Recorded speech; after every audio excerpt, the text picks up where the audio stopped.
بداية فصل الشتاء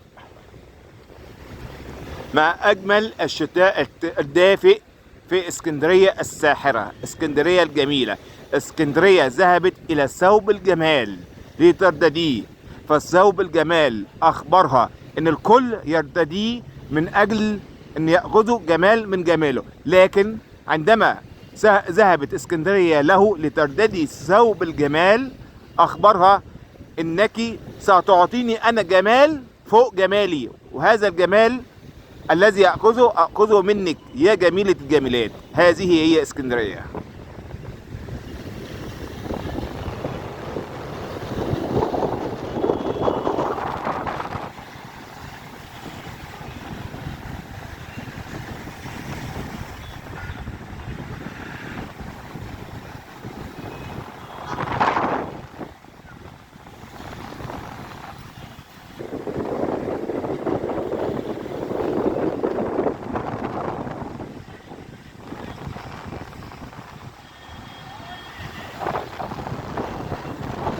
شكرا، مع تحيات حاتم أبو عيسى.